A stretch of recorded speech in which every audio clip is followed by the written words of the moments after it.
मरजाइया की किताब नहीं है देर है ही मरजाई वो अंदर तो मरजाई सी बाहर जरी तौर पर जेड़े काम करते मेरे दोस्त नमाज पढ़ी पूरा पिंड हुंदा है ते साडे ए बुजुर्ग असीं ते अनपढ़ जे बंदे हैगे जो सानू तो नहीं पता ते ए बुजुर्ग ए साडे बुजुर्ग ते देखो बाबा बरकत साहब बैठे ने अच्छा तो तुसी ये दसो इधर ए नमाजी भाई ने जी सारे अपना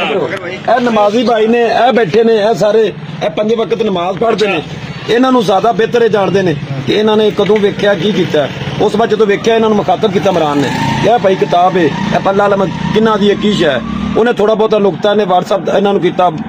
ਰੂਨਾਬਾਦ ਕੀਤਾ ਰੂਨਾਬਾਦ ਵਾਲੇ ਉਲਮਾ ਨੇ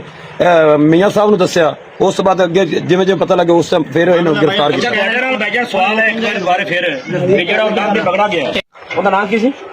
ਤੁਹਾਡੇ ਕੋਲ ਸਵਾਲ ਹੈ ਕਿ ਤੁਸੀਂ ਇਸ ਇਲਾਕੇ ਦੇ ਪਿੰਡ ਦੇ ਹੋ ਜਿਹੜਾ ਨਜ਼ੀਰ ਲਾਂਤੀ ਸਾਡੀ ਨਜ਼ਰ ਚ ਉਹ ਬਹੁਤ ਵੱਡਾ ਲਾਂਤੀ ਉਹਨੇ ਕੀ ਕਿਹਾ ਵੀ ਜਿਹੜੀ ਪਲੀਤ ਕਿਤਾਬ ਹੈ ਮੈਂ ਕੀ ਕਿੰਨੀ ਜਗ੍ਹਾ ਤੇ ਰੱਖੀ ਤਿੰਨ ਚਾਰ ਮਸਜਿਦ ਨੇ ਰੱਖੀ ਹੋਈ ਇਹ ਆਂਦੇ ਤਿੰਨਾਂ ਚਾਰਾਂ ਮਸਜਿਦਾਂ ਘਰਾਂ 'ਚ ਮੈਂ ਰੱਖੀ ਹੋਈ ਅੱਛਾ ਮੈਂ ਰੱਖੀ ਹੋਈ ਤੇ ਫਿਰ ਉਹ ਕਿਤਾਬ ਦੀ ਜਿਹੜੀ ਪਲੀਤ ਕਿਤਾਬ ਸੀ ਉਹਨੇ ਤਫਜ਼ ਕਿਵੇਂ ਕਰਦਾ ਕਿਤਾਬ ਫੜੀ ਹੈ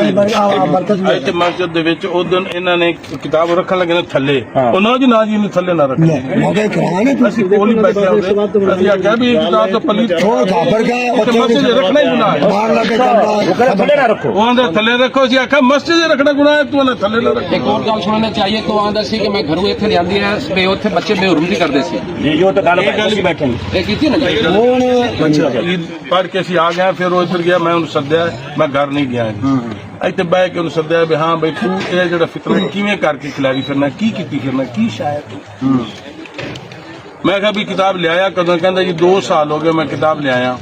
ਕਿੱਥੋਂ ਲਿਆਇਆ ਜੀ 92 ਜੀ ਉੱਥੇ ਦਰਸ ਦਿੰਦੇ ਪਏ ਸੀ ਇਵੇਂ ਗੱਲ ਹੋਈ 92 ਚ ਦਰਸ ਦਿੰਦੇ ਪਏ ਸੀ ਤੇ ਉੱਥੋਂ ਮੈਂ ਕਿਤਾਬ ਲਿਆਇਆ ਮੈਂ ਕਿਹਾ ਮੋੜ ਕੇ ਮੈਂ ਆਪਣੇ ਘਰ ਰੱਖੀ ਤੇ ਹੁਣ ਇੱਥੇ ਮਸਜਿਦ ਦੇ ਵਿੱਚ ਸਾਕਾ ਵੀ ਪਤਾ 2 ਮਹੀਨੇ ਕਿ 6 ਮਹੀਨੇ ਦੱਸੇ ਉਹਨੇ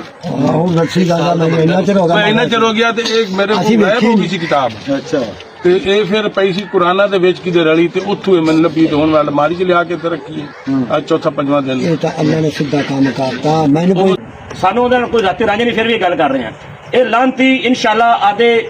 आखिरी जरा ठिकाना उत्ते पहुंचेगा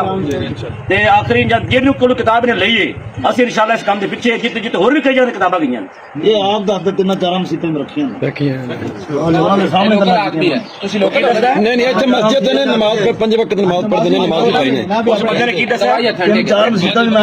मैं कुरान जी दे मरज़ियां रखे ਇਹ ਹੁਣ ਤੁਹਾਨੂੰ ਅਸੀਂ ਜਿੱਥੇ ਬੁਲਾਈਏ ਤੁਸੀਂ ਕੋਈ ਜਾਣ ਸੇ ਤਿਆਰ ਕਿਉਂਕਿ ਤੁਸੀਂ ਦੇਣਾ ਕੁਰਾਨ ਦੇ ਪਾਰ ਤੇ ਇਹ ਵੀ ਸਮਾਨ ਤੁਹਾਡੀ ਵਾਲੀ ਗੱਲ ਆ ਪੜ੍ਹ ਸਾਡੀ ਸਮਝ ਨਹੀਂ ਤੁਸੀਂ ਤਾਂ ਥੱਕੀ ਫਿਰ 2 ਸਾਲ ਹੋ ਗਿਆ ਕਿ ਮੈਨੂੰ ਕਰਿਆ ਕਿ ਮੈਂ ਤੂੰ ਕਿਉਂ ਕਰਿਆ लेकिन